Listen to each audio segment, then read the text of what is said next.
오늘 우리에게 주시는 하나님의 말씀은 디모데전서 4장 6절에서 9절 말씀입니다. 함께 읽겠습니다. 내가 이것으로 형제를 깨우치면 그리스도 예수의 좋은 일꾼이 되어 믿음의 말씀과 내가 따르는 좋은 교훈으로 양육을 받으리라.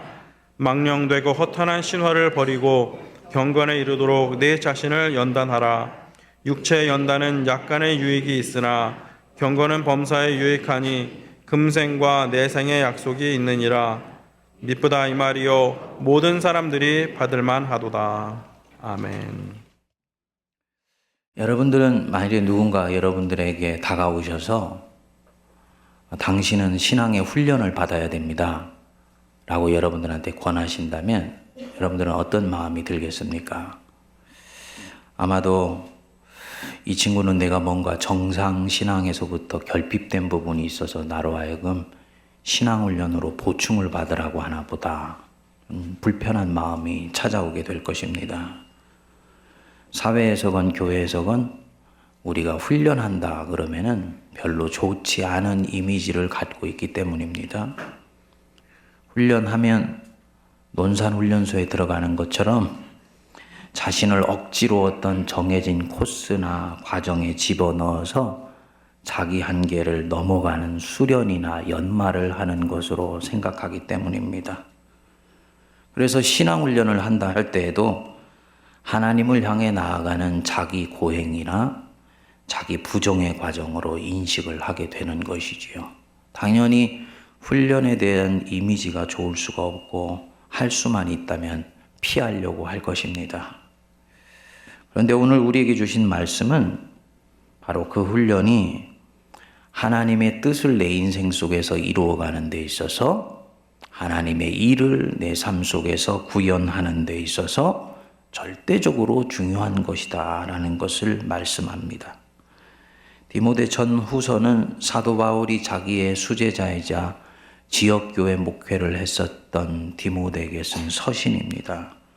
특히 오늘 우리에게 주신 말씀은 보면 정말 하나님이 기뻐하시는 선한 일꾼이 되기 위해서, 즉 그리스도께서 기뻐하시는 선한 일꾼이 되기 위해서 목회자는 말할 것도 없고 평신도 일꾼들이 어떤 자세로 교회를 섬겨야 되는지에 대해서 잘 가르쳐 주시고 있습니다. 여러분들이 6절 앞부분 한번 보십시오. 내가 이것으로 형제를 깨우치면, 이것이 뭘까요?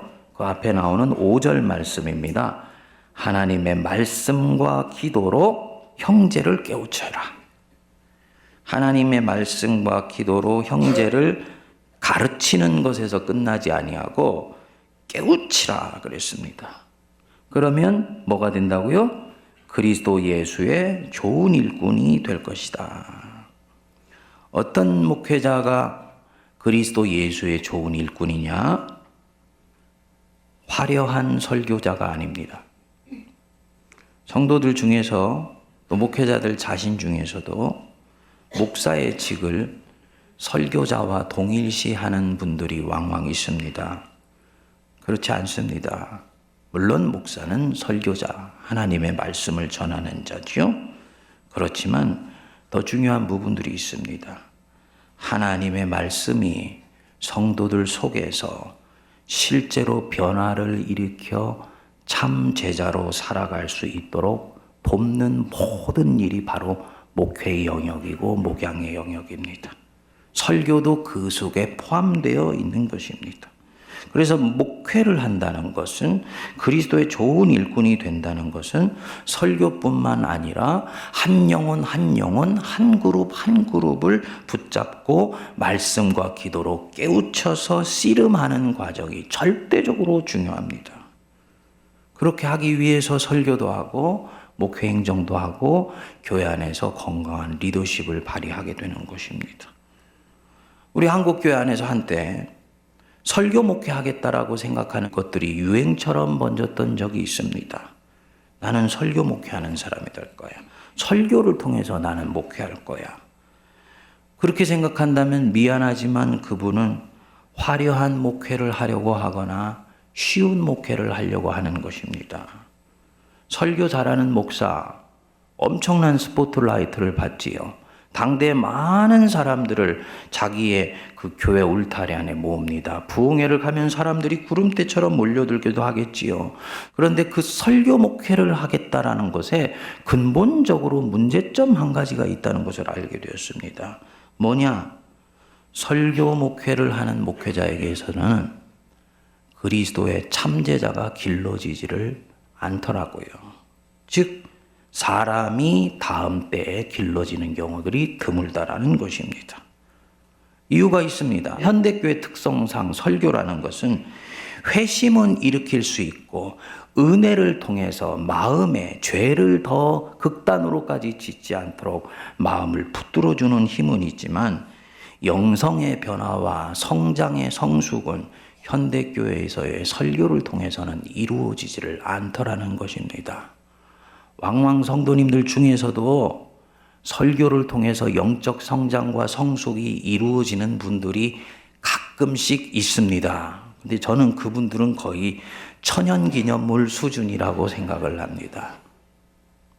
그렇게 설교를 듣는 분이 계시면 그분은 설교를 사람의 말로 듣지 않고 하나님께서 지금 설교자를 통해서 내게 말씀하시고 있다라고 들을 때만 말씀을 통해 변화가 일어납니다. 근데 그렇게 듣기가 되게 힘듭니다. 정말 훈련되지 않으면 힘들어요.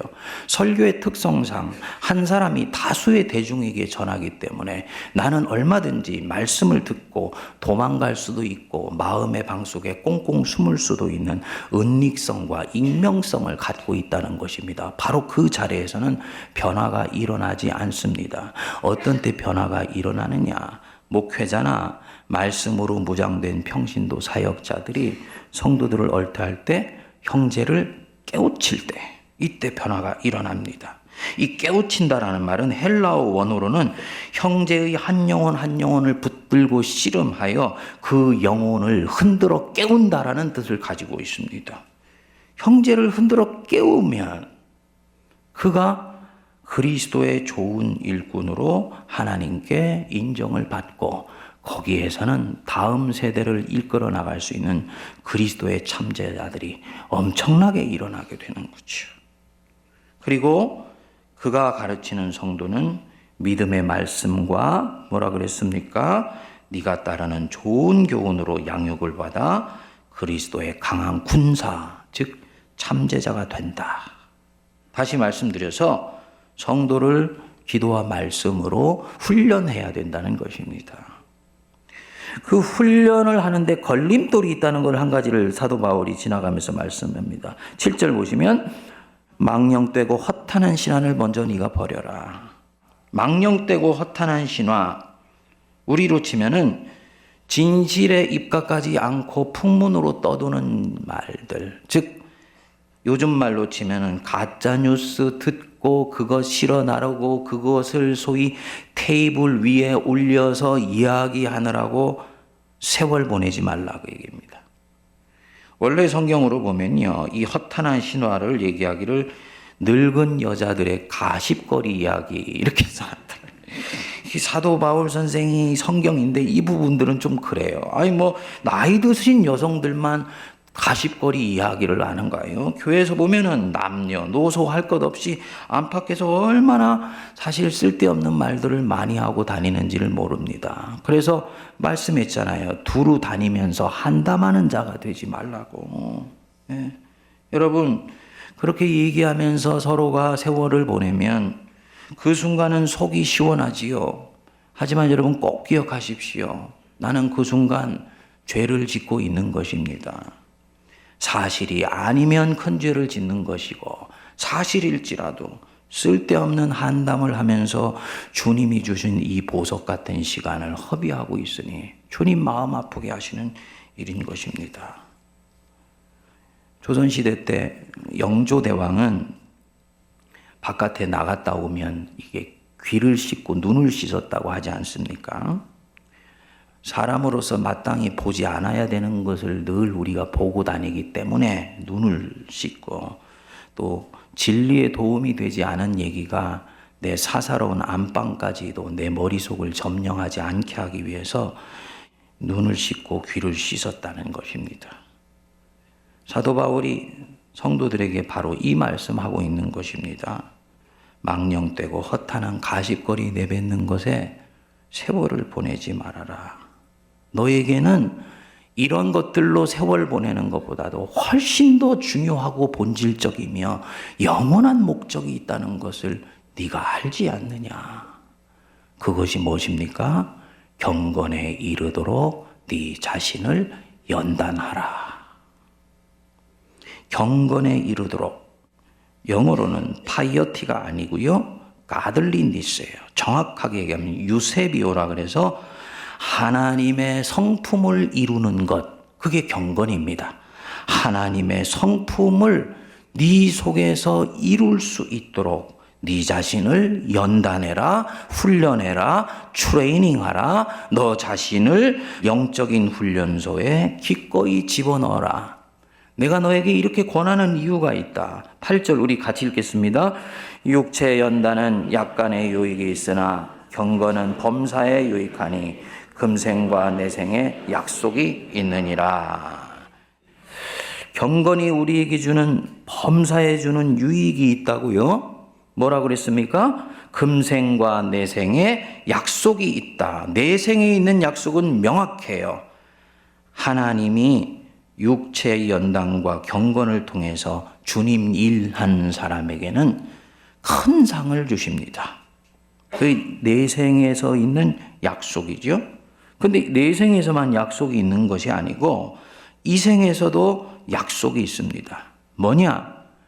자유함 속에서 기쁨으로 예수 그리스도를 끝까지 따라갈 수 있게 도와줍니다. 무슨 속에서? 자유함 속에서. 무엇으로? 기쁨으로 예수님을 끝까지 신실하게 따라갈 수 있게 만들어줘요. 이게 훈련이 주는 엄청난 축복입니다. 여러분들 중에 하나님이 나를 어떻게 사랑하시는지를 여러분들이 깨달아 안 분들이 있다면 그분은 하나님을 자신도 진정으로 사랑하기를 원하시죠? 예, 거의 답이 없는 이유는 그럼 다시 한번 여쭤볼게요. 여러분들은 가룟 유다가 되기보다는 베드로가 되기를 원하시죠? 순교하는 것만 빼고, 그렇죠? 예, 그럼 베드로처럼 우리가 되고 싶어요.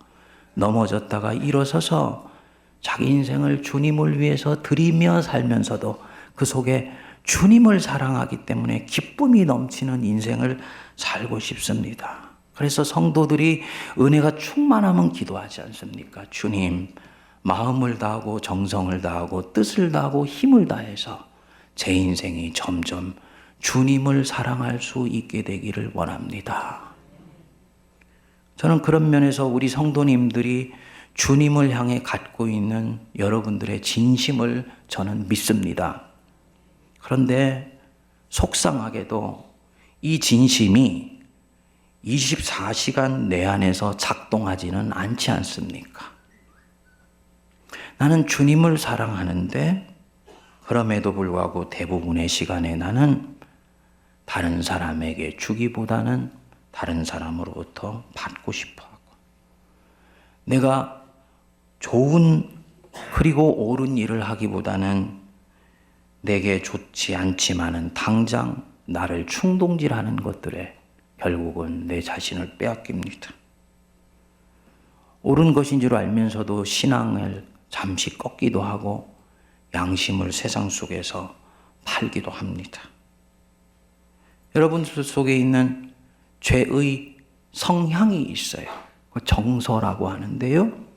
기독교에서는 크게 2000년 동안 성도를 괴롭히는 8가지의 죄의 성향이 있다고 이야기를 했습니다.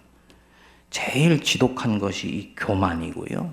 그 다음에 색욕, 탐식, 탐욕, 슬픔도 죄예요. 슬픔도. 이 슬픔으로부터 뭐가 나오냐면 우울함과 낙심이 나오게 됩니다. 분노, 나태, 허영, 헛된 영광이죠. 이 8가지가 있어요.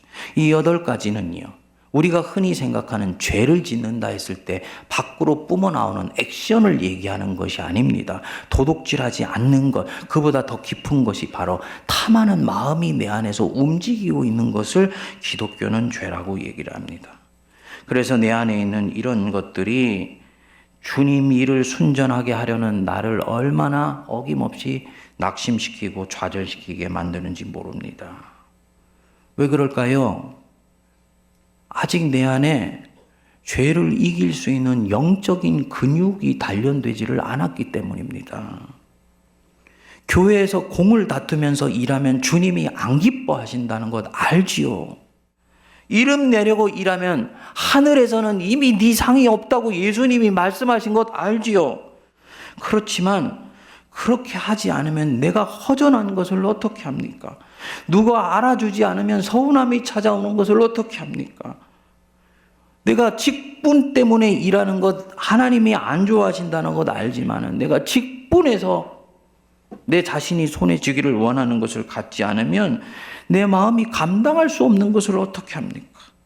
사심 있게 일하면 안 된다는 거 알지만 사심이 자꾸 일어나는 것을 어떻게 하냐는 것입니다. 왜 도대체 예수를 믿는데 내 안에 이렇게 모순 덩어리 투성인가? 오라 나는 곤고한 존재라다. 누가 나를 이 사망의 몸에서 건져내랴.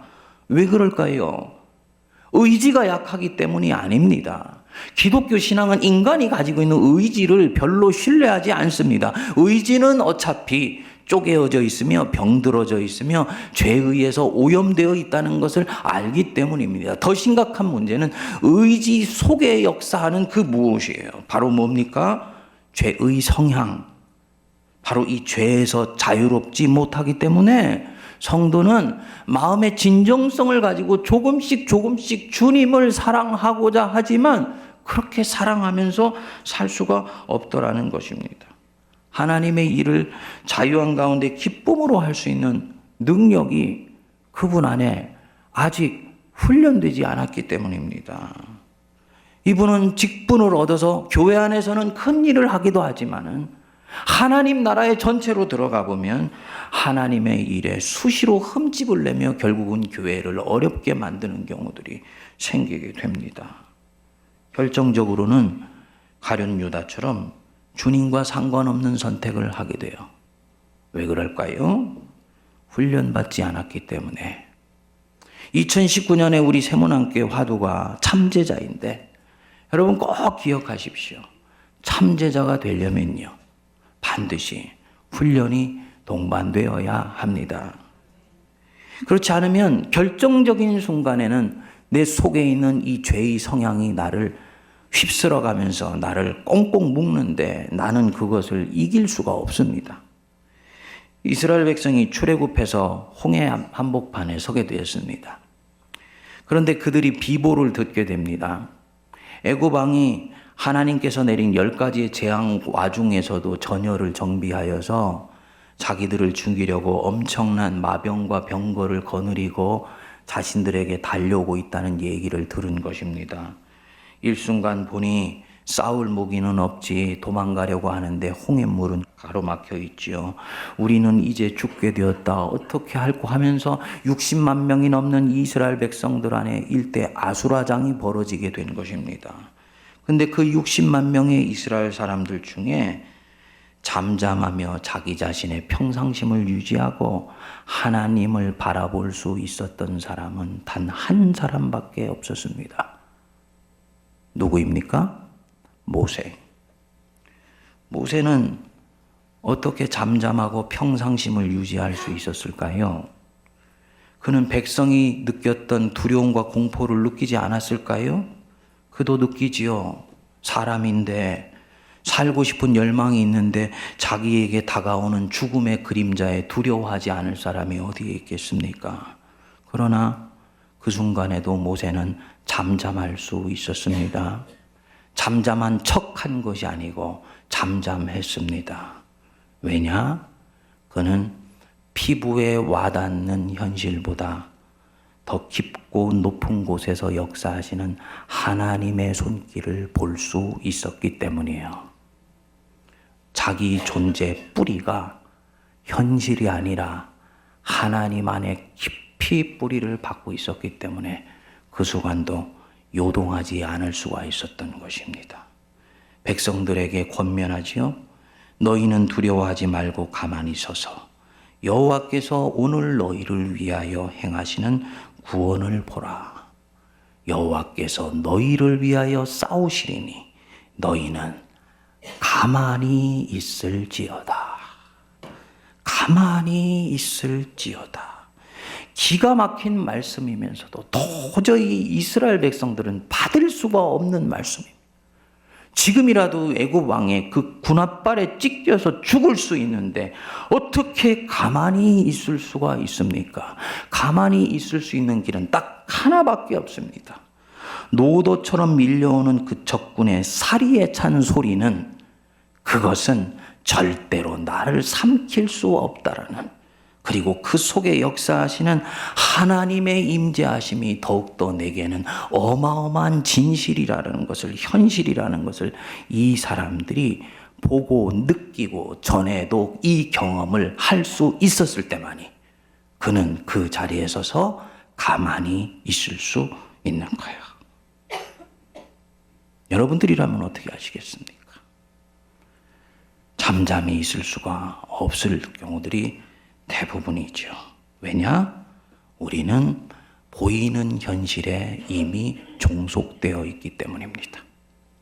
눈에 보이고 피부로 느껴지고 귀로 들려지는 오감이 진실이라고 생각하는 과학주의적 세계관 속에서 살아가고 있기 때문에 그것을 리얼리티라고 생각을 하지, 그 속에서 그 너머에서 역사하시는 리얼리티 오브 갓, 하나님의 현실 속에서 실제로 세상은 움직여 간다라는 바로 그 사실을 머리로는 알지만 삶에서 훈련해서 경험하지 못했기 때문에 우리는 그 순간 잠잠할 수 없어요.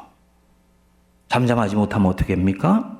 그는 아마도 왔던 길 되돌아서 투항하여 애굽 병사에게서 다시 이끌려 원래 있던 자리로 돌아가게 될 것입니다. 하나님의 일은 그 순간 어그러지게 되는 거죠. 모세는 그렇게 하지 않았습니다. 자유함 가운데서 하나님을 응시하는 그런 놀라운 능력을 이 사람은 이미 갖고 있었습니다. 유전자가 다른 것이 아니었습니다. 그도 40년 전에는 마찬가지 인간이었어요. 그 사이에 무엇이 있었습니까? 그는 훈련받았던 것입니다. 죄의 속박에서 자유케 된 훈련이 있느냐 없느냐, 그 영적 훈련이 자기의 생에 있었느냐 없었느냐, 그것이 그 순간의 선택을 결정했습니다. 사랑하는 여러분, 훈련은 우리를 자유케 해주는 유익이 있습니다. 그 치열한 생존의 현실 한복판에서도 하나님 속에 있는 놀라운 은혜가 우리를 안전하게 지켜준다는 것을 머리로 알 뿐만 아니라 가슴으로 느끼면서 하나님 안에 stand firm, 견고히 서 있을 수 있도록 하는 은혜를 훈련이 제공해 줍니다. 그리고 훈련 과정 속에서 이미 이것을 경험하게 돼요. 리차드 포스터라는 미국의 영성신학자이자 저술가가 Celebration of Discipline이라는 책을 썼습니다. 여러분, 셀러브레이션 아시죠?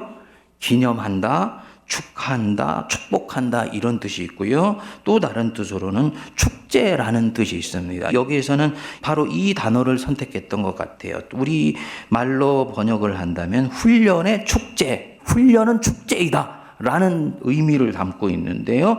한국에서는 영적 훈련과 성장이라고 번역이 되었습니다. 이 책에 보면 아까 제가 말씀드렸던 대로 훈련은 고행이 아니고 훈련은 하나님의 은혜가 내 인생 속에 침투해 들어오는 바로 그 통로라고 얘기를 합니다. 그래서 훈련 속에 내 자신을 집어넣는 것은 은혜의 축제 속에 참여하는 순간이라고 이야기를 하는 것입니다. 맞는 얘기예요. 훈련을 저와 여러분들이 신실하게 하나님의 은혜 속에서 받게 되면 이 훈련은 나를 죄로부터 노임받게 해주는 역사를 만들어냅니다. 나를 묶고 있던 죄의 사슬에서부터 내가 하나씩 자유케 되는 것을 이 훈련 속에서 경험하게 됩니다. 물론 내가 제대로 훈련을 받으면요, 훈련은 처음에 나를 굉장히 불편하게 합니다. 왜냐하면 내 속에 있는 죄의 8가지 정서, 내가 그동안 다른 사람들을 보면서 저 사람 참 교만한 사람이야 라고 얘기했던 그 손가락질하는 그것이 결국은 자기 속에도 동일하게 역사하고 있었다는 것을 알게 되기 때문이에요.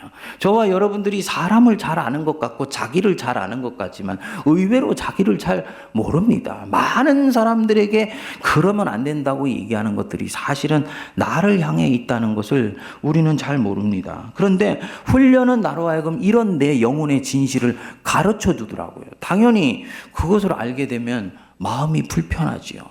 얼굴이 벌겋게 달아오르는 일이 생깁니다. 귓볼이 빨개져요.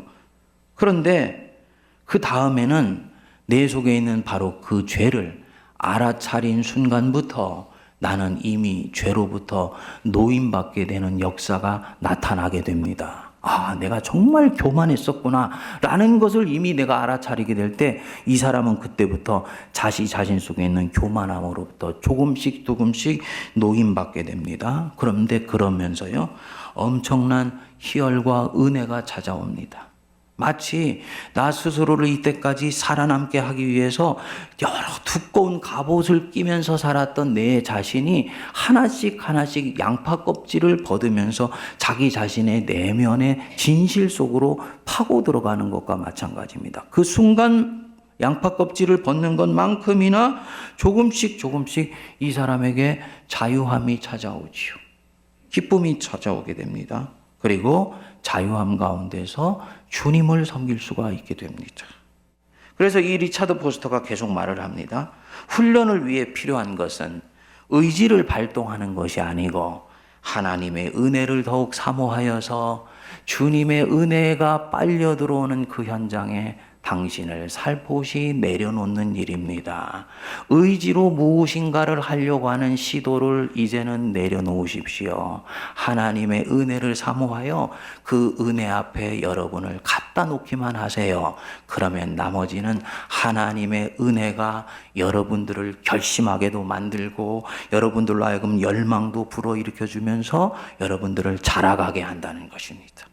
한국 교회 안에서 이 오직 은혜라는 말이 굉장히 잘못 사용되고 있습니다. 오직 은혜라는 말을 우리는 훈련 받을 필요도 없고 훈련도 하지 말아야 된다라고 생각하는 경향들이 있어요. 그렇지 않아요. 오직 은혜라는 말은 내게 이루어진 그 어떤 결과물 중에서도 은혜 아닌 것은 하나도 없다는 것을 고백하는 것. 그게 오직 은혜예요. 오직 은혜다 이 말은 훈련의 자리로 나갔을 때도 하나님의 은혜에 의해서 이것은 시작되며 은혜로 진행되며 은혜 안에서 완성된다는 걸 믿는 거죠. 당연히 은혜와 훈련은 서로 반대되는 것이 아니라 하나님의 큰 경륜 안에서 하나로 합쳐져 어마어마한 영적인 불꽃을 튀어나가는 하나님의 역사가 되는 것입니다. 여러분, 의지를 발동하여서 입술을 깨물고 결심하면서 행했던 것들, 여러분 얼마나 오랫동안 할 수 있었던가요? 연초가 되면 우리가 새로운 결심들을 하지 않습니까? 내가 올해는 성경을 꼭 1독해야지, 2독해야지. 근데 1월 말 2월 달 오면 벌써 창세기부터 있던 성도님들 홍해물에 빠져 죽으시고 요단강에 빠져 죽잖아요. 내가 이것밖에 되지 않아 주님. 속상하지요. 왜 그랬을까요? 그 사람을 처음 출발시켰던 힘이 입술을 깨물고 결심한 의지였기 때문입니다.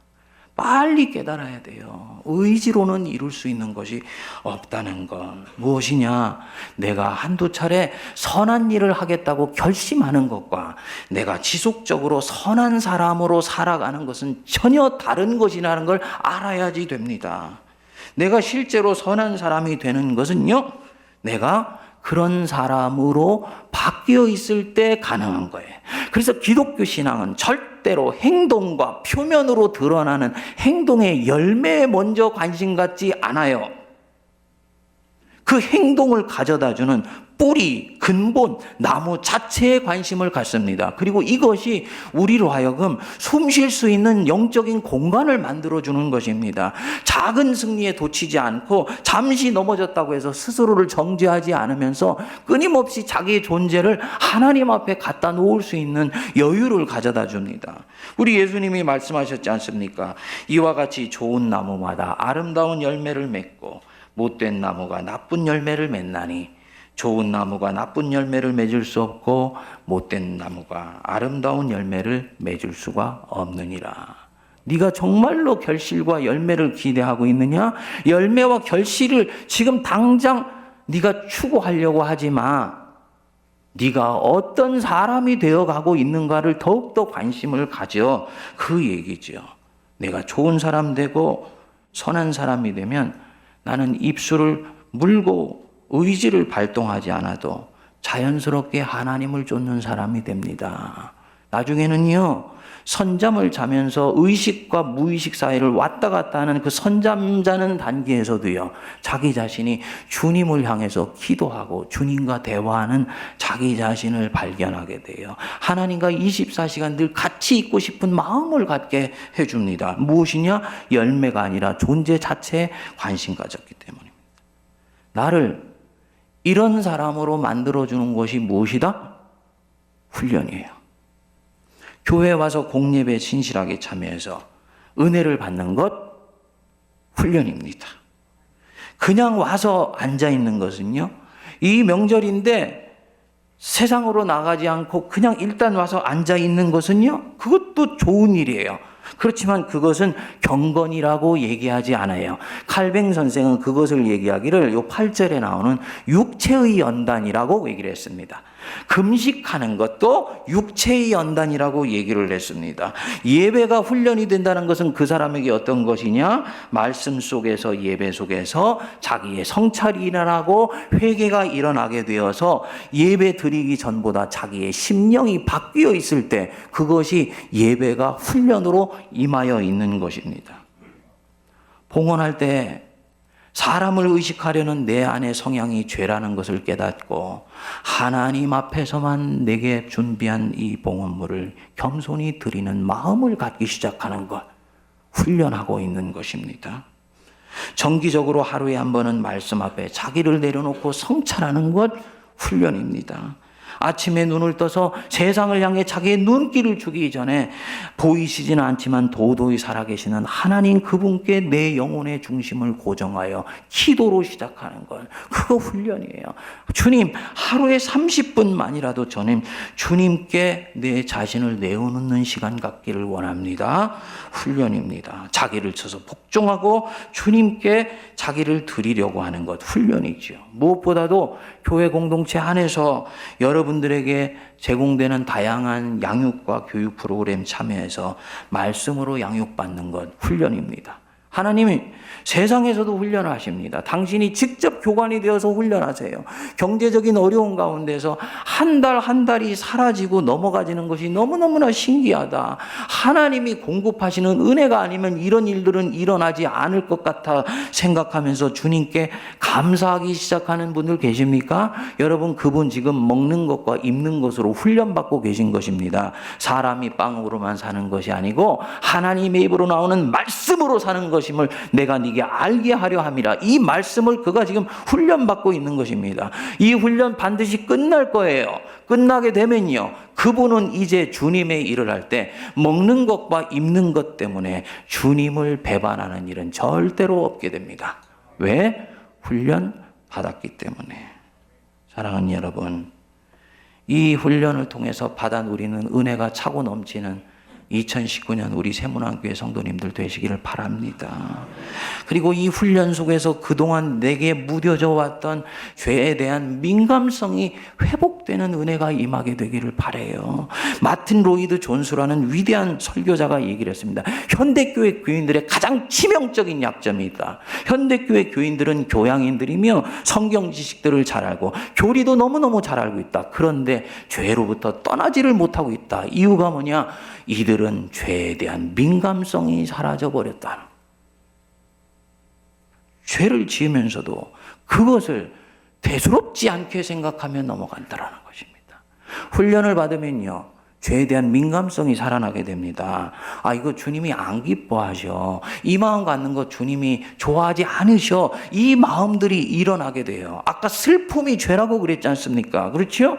내 안에 있는 성향인데 그 자기 연민에 빠지는 것이 죄이기 때문에 나는 부활의 능력과 영광을 붙들고 그 죄가 나를 잡아당기는 그것으로부터 반대쪽에 있는 희락과 기쁨과 평안을 향해서 나를 몰고 갈 수 있는 은혜가 여기서 임하게 됩니다. 어떻게 가능하냐? 죄에 대한 민감성이 살아있을 때 나오는 축복입니다. 우리가 훈련 속에서 죄에 대한 민감성을 회복하고 내 속에 있는 그릇된 것을 알아차려서 자유케 되고 주를 기쁨으로 섬기는 은혜가 임하시게 되기를 주의 이름으로 축복드립니다.